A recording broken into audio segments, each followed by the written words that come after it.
1976 সালে চায়নার ইকোনমি আর বাংলাদেশের ইকোনমি সমান ছিল। আমি সাংহাই রিভারের পাশে গিয়ে তাদের হিস্ট্রি দেখেছি। 1972 সালে সাংহাই রিভারের যে অবস্থা, গোয়াংজু রিভারের যে অবস্থা ছিল, সেই রিভার আর বাংলাদেশের বুড়িগঙ্গা সেম লেভেলের ছিল। কিছু কিছু ক্ষেত্রে বাংলাদেশের বুড়িগঙ্গা আরও ভালো ছিল। আর সেই গোয়াংজু রিভারের পাশে, সাংহাই রিভারের পাশে তারা যে বিশাল দৃষ্টিনন্দন স্থাপনা তারা তৈরি করেছে, আর বাংলাদেশের বুড়িগঙ্গাই আছে। কপাল খারাপ, এদেশে শাসক নাই। কপাল খারাপ, এদেশের একটা সুষ্ঠু নির্বাচন পদ্ধতি এদেশের রাজনীতিবিদরা এখনো পর্যন্ত এ তরুণ প্রজন্মের হাতে দিয়ে যেতে সম্পূর্ণ ব্যর্থ হয়েছে। আমরা ধিক্কার জানাই ওই রাজনীতিবিদদের, যারা ক্ষমতার পালাবদলের সাথে সাথে এ জাতিকে এক অনিশ্চিত ভবিষ্যতের দিকে ঠেলে দেয়। আমরা ধিক্কার জানাই ওই রাজনীতিবিদদের, যারা বিগত হয়েছে আর যারা এখন পরিচালনা করছে। জাতিকে যদি এখনো অন্ধকারের মধ্যে নিমজ্জিত করা হয়, এ দেশ তো উন্নতির দিকে যেতে পারবে না। উন্নতির দিকে যেতে গেলে তার একটা সাস্টেইনেবিলিটি দরকার। সাস্টেইনেবল ডেভেলপমেন্ট ছাড়া একটা জাতি কখনো গড়ে উঠতে পারে না। আজকে চায়না তার অর্থনীতি এত উপরে নিয়ে গিয়েছে, আমেরিকাতে সে ফাইটিং করে, পৃথিবীর এখন লার্জেস্ট ইকোনমি তৈরি করেছে। খোদ আমেরিকায় $238 ট্রিলিয়ন ইনভেস্ট করে রাখছে এই চায়না। বাংলাদেশে প্রজেক্ট নিয়ে আসে, সে বলে যদি আমাকে অনুমতি দাও তাহলে আমি 5 বছরে টোটাল বাংলাদেশ চেঞ্জ করে ফেলব। মালয়েশিয়ার যে স্থাপনাগুলো অধিকাংশ সব চায়না তৈরি করে দিয়েছে, এবং চায়না সেখানে ডেভেলপমেন্ট করে মালয়েশিয়ার মাথাপিছু আয় $40,000 মার্কিন উঠিয়ে দিয়েছে। 140 কোটি মানুষের দেশ চায়না, তাদের মাথাপিছু আয় $13,000 মার্কিন। শুরুতে বলছি বাংলাদেশের মতো শুভঙ্করের ফাঁকি না, এখানে গিনি কোএফিসিয়েন্ট খুবই ক্লোজ।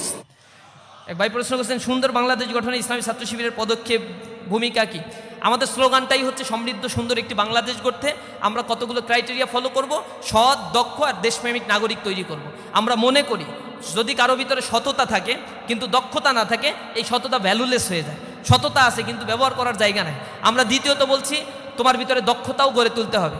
আর দক্ষতা আছে, সততা আছে, বিদেশে গিয়ে কাজ করতেছি, অনেক টাকার মালিক হয়ে যাচ্ছি। ইসলামী ছাত্র শিবির লাস্ট বলছে দেশপ্রেম তোমার ভিতরে থাকতে হবে। এ দেশ তোমার প্রতি অনেক টাকা খরচ করছে। তুমি ইউনিভার্সিটিতে পড়ো, তোমরা এখানে মাদ্রাসায় যারা পড়ছো, এভারেজে প্রতি বছর 10,000 টাকা করে গভর্নমেন্ট তোমার পিছনে খরচ করে। তুমি স্কুলে পড়াশোনা করলে 25,000 টাকা করে এভারেজে গভর্নমেন্ট তোমার পিছনে খরচ করে। আর তুমি যদি ক্যাডেট কলেজে পড়ে থাকো, এভারেজে 1,35,000 টাকা করে পার ইয়ার তোমার পিছনে গভর্নমেন্ট খরচ করে থাকে। মাদ্রাসার ছাত্ররা একটু বৈষম্যের শিকার, এর বিরুদ্ধে কথা বলতে হবে। মাদ্রাসা যারা আছে কথা বলতে হবে। এই রাষ্ট্র আমার সমান অধিকার নিশ্চিত করতে 100% ব্যর্থ হয়েছে। শুধু মুখে মুখে বুলি আউলাইলেই হবে না। এ রাষ্ট্রের সংবিধান আমাকে যে রাইটস দিয়েছে, সেই রাইটস আমাকে বুঝিয়ে দিতে হবে, এবং বুঝে নেয়ার প্রজন্মটাই হচ্ছে জেনারেশন জেন জেড। এই প্রজন্ম তাদের অধিকার বুঝে নেবে ইনশাআল্লাহ। সুতরাং এই রাষ্ট্র আমার জন্য যে খরচগুলো করে, এটা আমার লায়াবিলিটি তো রাষ্ট্রের প্রতি থাকতে হবে। আমরা সেই দেশপ্রেম গড়ে তুলি, এবং স্বাধীনতার পরে এই বাংলাদেশকে নিয়ে যদি কোনো ভাবনা করা কোনো রাষ্ট্র ইসলামী দল থাকে, ইসলামী ছাত্র সংগঠন থাকে, সেটা হচ্ছে ইসলামী ছাত্র শিবির। ইসলামী ছাত্র শিবির যে কার্যক্রমগুলো করেছে অ্যানালাইসিস করে দেখবেন, লোপাটের রাজনীতি ইসলামী ছাত্র শিবির করে না। এমন মানুষ তৈরি করেছে, যে জায়গায় এই মানুষগুলো গিয়েছে সেখানেই দক্ষতার পরিচয় দিয়েছে, দেশপ্রেমের পরিচয় দিয়েছে। বিগত ফ্যাসিস্ট আমলে আমাদেরকে প্রমাণ করার জন্য কি করতো, মেসে মেসে অভিযান চালিয়ে প্যান্ট পরায়ে বলতো যে টাকলুর উপরে প্যান্ট আছে কিনা, যদি থাকতো বলতো এটা নিশ্চিত শিবির করে। এরপরে মসজিদে গিয়ে দাঁড়ায় থাকতো, মসজিদে নামাজ পড়তে আসে কে কে, খোঁচা খোঁচা দাঁড়িয়ে আছে। এরপরে মানে নমনীয় ভাব, মাথা নিচু করে হাঁটে চলে, সালাম দিয়ে কথা বললে শিবির করে। যত ভালো কিছু আছে সব শিবির করে। রিমান্ডে নিয়ে আমাদের জিজ্ঞাসা করছে তোমরা এই করো করো সেই করো, আমরা বলছি এই ভালো কাজ করলেই কি শিবির? বলছে হ্যাঁ, এগুলাই তোমাদের বৈশিষ্ট্য, আমরা জানি। যত ভালো তার সাথে শিবির, এগুলো একটা ট্যাগ দিয়ে আমাদেরকে এরকম বানায় ফেলছে। বলে ও ঘুষ খায় না, তাহলে শিবির করতে, ওর চাকরি থেকে বরখাস্ত করতে হবে। ও সুদ খায় না, তাহলে ও চাকরি থেকে বরখাস্ত করতে হবে, ওরে এখানে রাখা যাবে না, ও শিবির। শিবির আতঙ্ক সারা বাংলাদেশে এখন ছড়াই গেছে। এখন অনেকে বলে হলে শিবির কমিটি দেয় না কেন? হলে কমিটি দিতে হবে, ঢাকা বিশ্ববিদ্যালয় বলে, অথচ ছাত্ররা হল কমিটি ঢাকা বিশ্ববিদ্যালয়ে চায় না। স্পষ্টভাবে বলছে হল কমিটি না, রাজনীতি আবাসনের জায়গায় হবে না। একটা মেজরিটি পার্সেন্ট 80-90% ছাত্র এটা চায়। প্রশাসন ছাত্রদের মুখোমুখি ছাত্র শিবিরকে দাঁড় করাতে চায়। আমরা বলছি ছাত্র শিবির কখনো ছাত্রদের মুখোমুখি দাঁড়াবে না। যখন ছাত্ররা ফিল করবে পলিটিক্স দরকার, ট্রমাটাইজ একটা সিচুয়েশন থেকে ছাত্ররা এখন উঠেছে। বিগত 15 বছরে রাজনীতি বলতে, ছাত্র রাজনীতি বলতে গণরুম গেস্টরুম কালচার। তারা বুঝেছে রাজনীতি মানেই হচ্ছে দখলদারিত্ব, সাদাবাজি, ছিনতাই। এরপরে বয়স শেষ হয়ে যায় 15 বছর আগে, এরপরে এখনো পর্যন্ত সভাপতি, এইগুলো চলে। এগুলো বলছে তারা রাজনীতি। এই রাজনীতিকে তারা ঘৃণা ভরে প্রত্যাখ্যান করেছে। তারা প্রকাশ্য দিবালোকে জবাই করে করে মানুষকে হত্যা করছে। অমুসলিম সে বলতেছে আমি শিবির করি না, ও বলে তুই সংখ্যালঘু শিবির, এটা বলে তাকে নির্যাতন শুরু করে দিচ্ছে। কল্পনা করা যায় এইগুলো আপনারা দেখেন না বিগত সময়গুলোতে এগুলো করে করে আমাদের থেকে মানুষকে আলাদা করার জন্য চেষ্টা করছে, কিন্তু তারা কি পারছে? কোনো আদর্শকে শেষ করা যায় না। এখন আমাদের হলের রাজনীতিক ছাত্ররা যখন চাইবে ইসলামী ছাত্র শিবির তখনই হলে কমিটি দিবে, অন্যথায় ইসলামী ছাত্র শিবির ছাত্ররা যেভাবে চায় এই দেশকে গঠন করতে ইসলামী ছাত্র শিবির সহায়ক শক্তি হিসেবে এই রাষ্ট্রকে গঠন করার জন্য, এই রাষ্ট্রের সম্পদ হিসেবে এই বিশ্ববিদ্যালয়ের ছাত্রকে গড়ে তোলার জন্য ইসলামী ছাত্র শিবির কাজ করবে ইনশাআল্লাহ। এজন্য আমাদের কার্যক্রমগুলো সব স্টুডেন্ট ওরিয়েন্টেড এবং কল্যাণমুখী ইনশাআল্লাহ। এক ভাই প্রশ্ন করছেন খেলাফতে ছাত্র শিবির আস্থা রাখে কিনা, গণতন্ত্র নিয়ে ছাত্র শিবিরের বিশ্বাস কি? খেলাফত আর গণতন্ত্র পাশাপাশি দাঁড় করানোর কোনো কারণ নাই। ইসলামী ছাত্র শিবির খেলাফতে বিশ্বাস করে এবং খেলাফত ব্যবস্থা সম্বন্ধে যে নেগেটিভ ট্রমা ছড়ানো হয়েছে এর ব্যাপারে ইসলামী রাষ্ট্র কাঠামো কেমন হবে এই নিয়ে লক্ষ লক্ষ বই রচনা হয়ে গেছে। ইসলামী আইনশাস্ত্রবিদরা এরা লিখে ফেলেছে, আপনারা এটা একটু দয়া করে পড়বেন। এবং খেলাফতের সাথে ডেমোক্রেসিকে জড়ানোর কিছু নাই। খেলাফত একটা বিশ্ব ব্যবস্থাপনা, এটা রাষ্ট্র একটা সমাজ ব্যবস্থাপনা, কিন্তু ডেমোক্রেসি এটাকে আমরা কোনো মতবাদ মনে করি না, এটা নির্বাচনের একটা প্রক্রিয়া মনে করি। শুধু নির্বাচনের সময় এক এক দেশে ডেমোক্রেসির এক এক রকম ফর্ম আছে।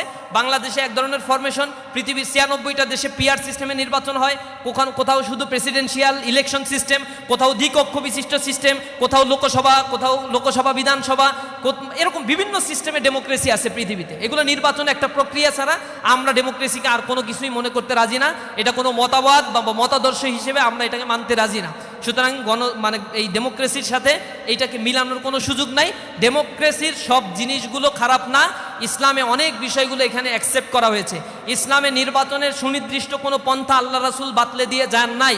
এ কারণে পরবর্তীতে যারা ওলিয়া আহাদ যারা ছিলেন অথবা আহলে রায় যারা ছিলেন তারা এগুলো সুনির্দিষ্ট করে গিয়েছেন বিভিন্নভাবে নির্বাচনের প্রক্রিয়া কেমন হতে পারে।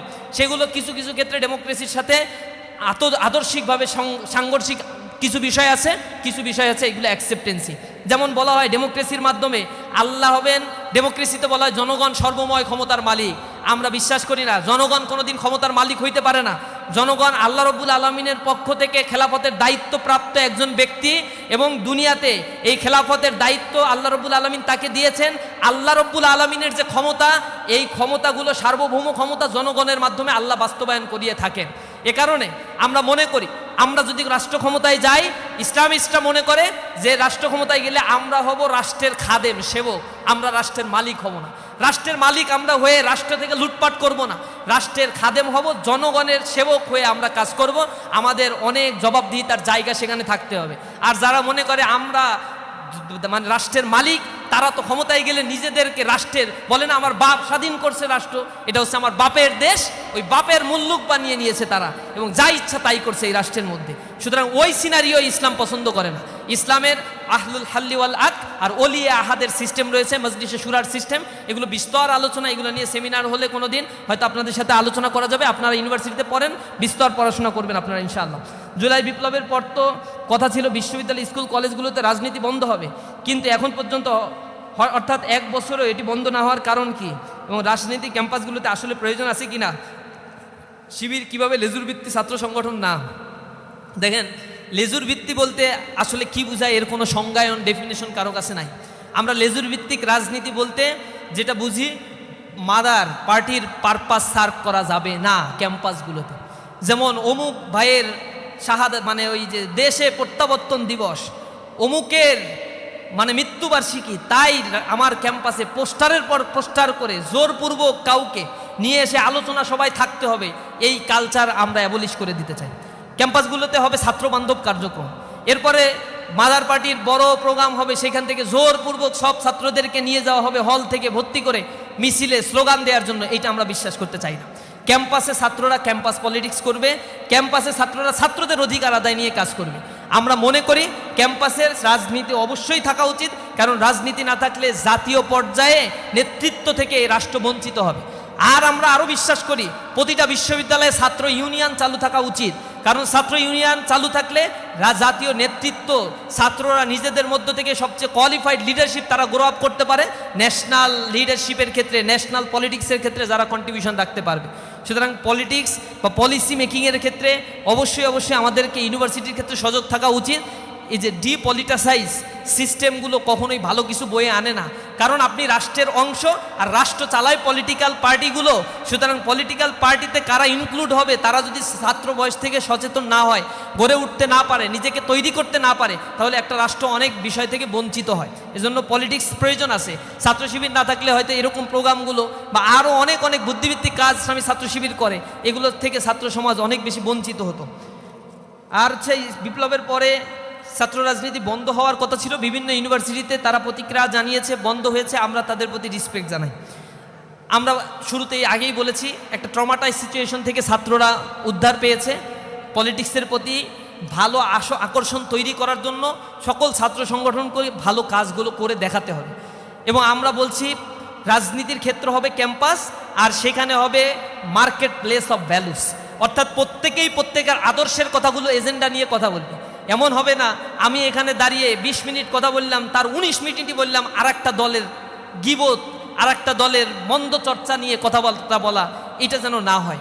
আমার নিজস্ব একটা এজেন্ডা তো থাকবে, আমি আমার এজেন্ডা নিয়ে ছাত্রদের মাঝে কথা বলবো, ছাত্ররা অ্যাকসেপ্ট করবে অথবা রিজেক্ট করে দিবে।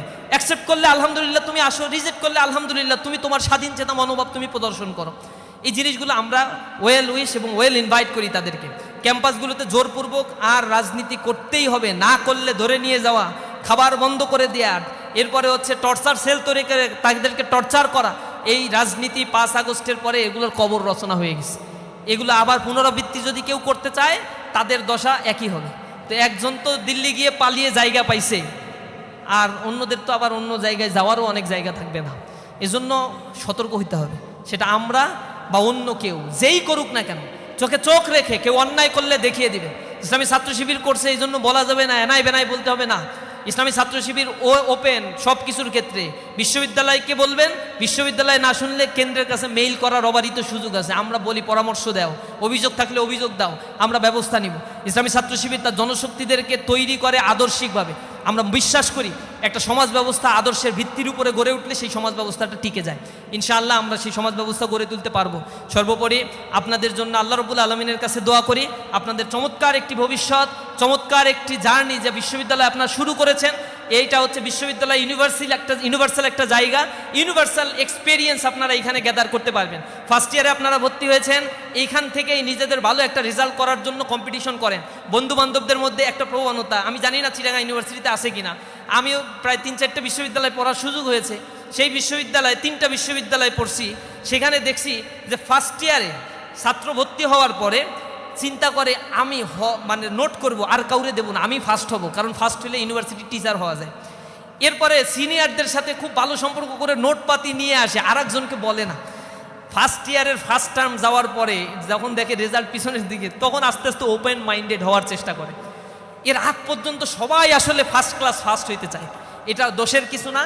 First year first term, first year second term খুবই ক্রুশিয়াল।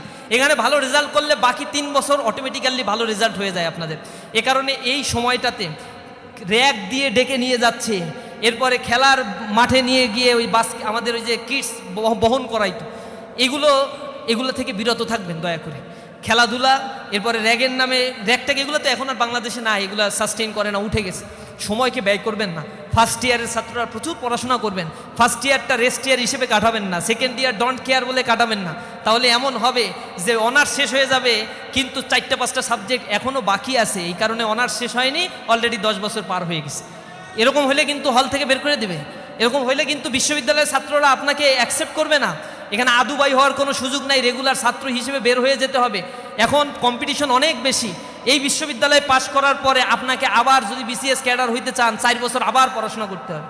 আমার দেশের এই যে কী সিস্টেম, আমার মাথায় ঢোকে না। আমি চায়নায় দেখছি সেখানে কর্মমুখী শিক্ষা, কত ছাত্র লাগবে ওই ইন্ডাস্ট্রিতে সেটার একটা আইন করা, এবং তুমি কোন ইউনিভার্সিটি থেকে ছাত্র হায়ার করবা ওই ইন্ডাস্ট্রিকে বলে দেয়া যে ওই ইউনিভার্সিটি থেকে তুমি ছাত্র হায়ার করবা, ওই ইউনিভার্সিটিকে ওই ইন্ডাস্ট্রি ক্রাইটেরিয়া দেয়, এই ক্রাইটেরিয়ায় ছাত্রকে তুমি তৈরি করো, এর মধ্যে থেকে বাছাই করে আমার ইন্ডাস্ট্রিতে তারপরে আমি নিব তাদেরকে। এইভাবে করে একটা সোসাইটি গড়ে ওঠে। চায়নার কথা এর আগে ওই যে ইব্রাহিম রনি আলোচনার ভিতরে বলছে চায়না আমি তো সফর করে গিয়ে 10 দিন রাষ্ট্রীয় সফরে আমাকে নিয়ে গেছে, দেখাইছে তাদের ইন্ডাস্ট্রি। গুয়াংজুতে নিয়ে গিয়েছে, হংকং, তারপরে হচ্ছে বেইজিং শহরে নিয়ে গিয়েছে, এরপরে সাংহাইতে নিয়ে গিয়েছে, সাংহাইয়ের সবচেয়ে বড় যে টলেস্ট টাওয়ার সেখানে তারা, গুয়াংপু, এরপরে হংকং, ম্যাকাও, এই ছোট্ট একটা এরিয়ায় তারা গ্রেটার বে এরিয়া তৈরি করেছে। গ্রেটার বে এরিয়ার এখন ইকোনমিক ভ্যালু হচ্ছে $2.2 ট্রিলিয়ন।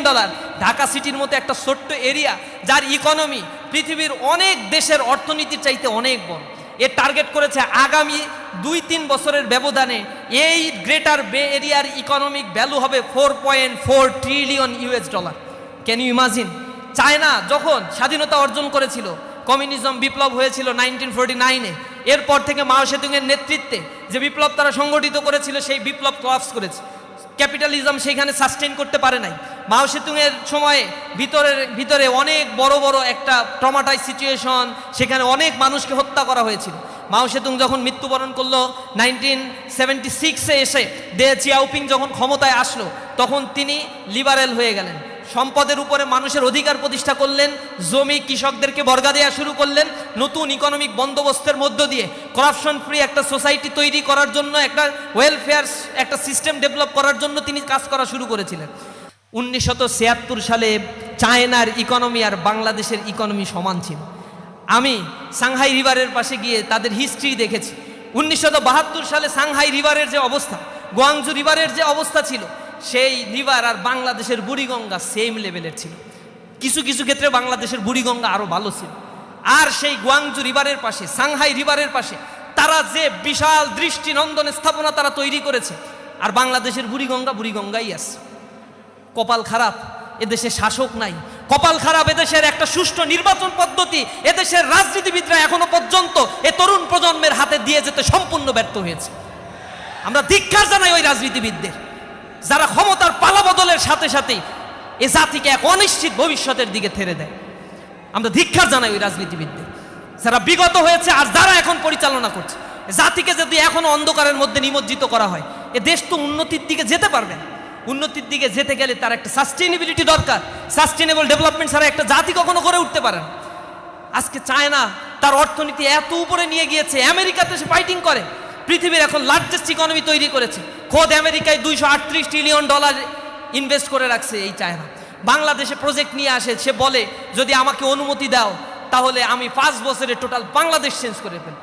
মালয়েশিয়ার যে স্থাপনাগুলো অধিকাংশ সব চায়না তৈরি করে দিয়েছে, এবং চায়না সেখানে ডেভেলপমেন্ট করে মালয়েশিয়ার মাথাপিছু আয় $40,000 উঠিয়ে দিয়েছে। 140 কোটি মানুষের দেশ চায়না, তাদের মাথাপিছু আয় $13,000। শুরুতে বলছি বাংলাদেশের মতো শুভঙ্করের ফাঁকি না, এখানে গিনি কোএফিসিয়েন্ট খুবই ক্লোজ। সুতরাং সেই জায়গায় তারা যেতে পেরেছে কেন? মালয়েশিয়া কেন পেরেছে? সিঙ্গাপুর কেন পেরেছে? তার তরুণ সমাজকে কাজে লাগিয়েছে। বাংলাদেশ একটা চরম মিস্টেকের দিকে আগাচ্ছে। তোমরা বিশ্ববিদ্যালয়ের ছাত্র, আমার কথা জেনে রাখো, তোমরা যখন কর্মক্ষেত্রে প্রবেশ করবা 5-7 বছর পরে, তখন বাংলাদেশ আস্তে আস্তে আরও অর্থনৈতিক ডিগ্রেডেশনের দিকে যাবে, যদি এখনো পর্যন্ত এই বাংলাদেশ সচেতন না হয়। Bangladesh right now demographic dividend সুবিধা ভোগ করছে। এটা শুরু হয়েছে 2006 সালে, আর 6 সাল থেকে এই রাষ্ট্র নিয়ে একটা কনস্পাইরেসি শুরু হয়েছে। What is demographic dividend? একটা নির্ধারিত সময় একটা রাষ্ট্রে যখন কর্মক্ষম জনসংখ্যার পরিমাণ সবচেয়ে বেশি হয়, সেই কর্মক্ষম জনসংখ্যাকে বলা হয় this is demographic dividend situation. বাংলাদেশে 2030 সাল পর্যন্ত এই ডেমোগ্রাফিক ডিভিডেন্ড হবে 70%, অর্থাৎ 70% মানুষ বাংলাদেশে থাকবে কর্মক্ষম। বাংলাদেশে এখন 9% মানুষ আছে যারা ডিপেন্ডেন্ট পিপল, অর্থাৎ এই পিপলগুলো কোনো আয় ইনকাম করে না, বুড়ো হয়ে গেছে কিন্তু ভক্ষণ করছে, রাষ্ট্রের সম্পদ ভোগ করছে। আর একটা জেনারেশন আছে যারা আমরা ইউনিভার্সিটিতে পড়াশোনা করছি, প্রোডাকশন করছি না, কিন্তু আমাদের প্রতি রাষ্ট্র ইনভেস্ট করে, আমরা ফিউচারে প্রোডাকশনে যাব। কিন্তু এখন যারা আমাদের দেশে কাজ করে খাচ্ছে 10 বছর পরে তারা তো বৃদ্ধ হয়ে যাবে, এই বৃদ্ধরা হবে ডিপেন্ডেন্ট পিপল। এরকম ডেমোগ্রাফিক ডিভিডেন্ড সুবিধা একটা রাষ্ট্র 100 বছরের মধ্যে মাত্র একবার পায়। আর যখনই তারা এই 15-20 বছরের জন্য এই সুবিধা পায়, বাকি 80 বছরের বন্দোবস্ত সেই রাষ্ট্র করে নেয়। যেটা করেছে সুইডেন, যেটা করেছে জার্মান, যেটা করেছে জাপান, তাদের অ্যান্টি ব্যালাস্টিক ক্ষেপণাস্ত্র নিক্ষেপ করে তাদের ধ্বংস করার পরেও সেই রাষ্ট্র কিভাবে পুনর্গঠিত হয়েছে। ডেমোগ্রাফিক ডিভিডেন্ডের হিসাব করে দেখেন, সিঙ্গাপুরের দিকে তাকিয়ে দেখেন, তাদের আসমান থেকে মান্না সালোয়া নাজিল হয়ে এই রাষ্ট্র কাঠামো গড়ে ওঠে নাই, তাদের গড়ে উঠেছে একটা সুশৃঙ্খলাবদ্ধ একটা সিস্টেমের মধ্য দিয়ে তারা গিয়েছে। মালয়েশিয়াতে ডেমোক্রেসি আছে, ডেভেলপমেন্টও হয়েছে, সব কিছু সমান তালে চলেছে।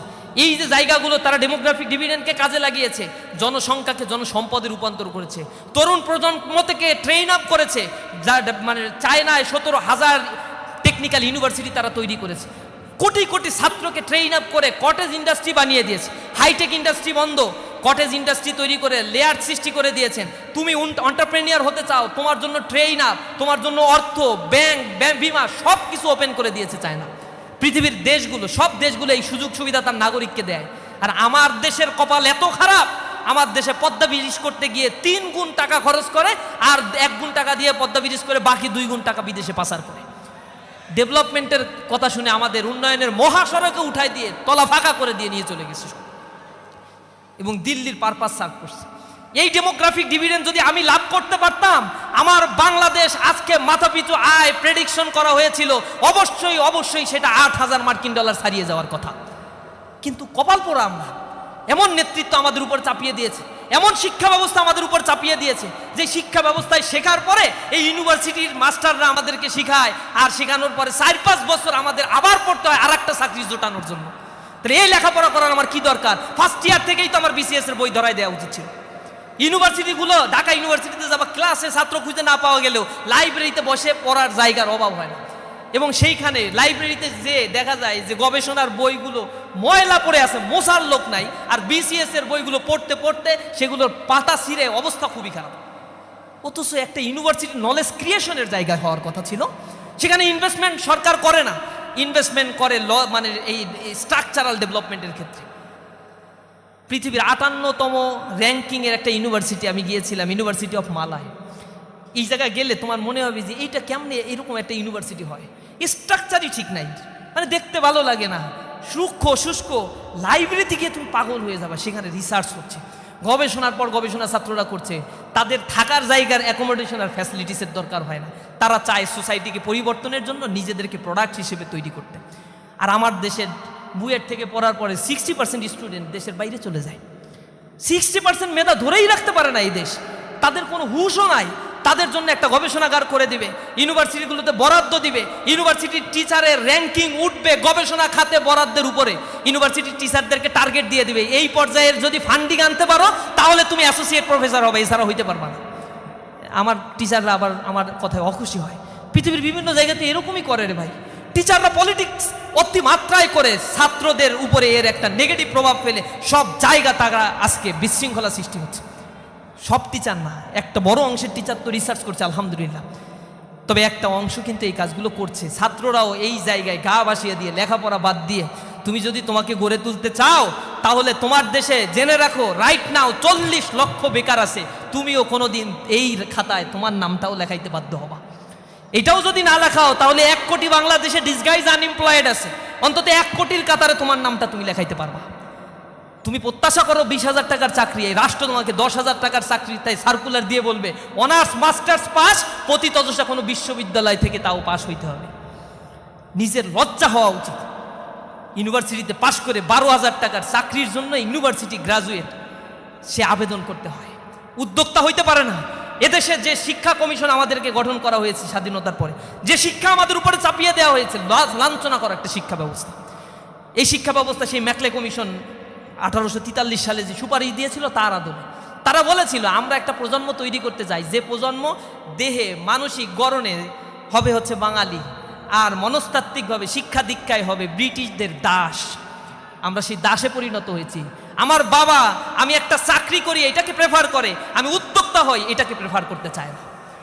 মনস্তাত্ত্বিকভাবে আমরা এইভাবে তৈরি হয়েছি। এই সিস্টেমকে ভেঙে দিতে না পারলেই রাষ্ট্র গঠিত হবে না। সবাইকে কে চাকরি দেবে? সরকারি চাকরি 1% দিতে পারে না, ভ্যাকুয়াম তৈরি হয় না। অথচ 99% ক্ষেত্রে প্রাইভেট জব সৃষ্টি হচ্ছে, সেইখানের জন্য তোমাকে তৈরি করতে হবে। ফার্স্ট ইয়ার থেকে তোমাদের কাছে অনুরোধ জানাই প্রিয় ভাই, শিবির করার দরকার নাই, শিবির করতেও বলি না।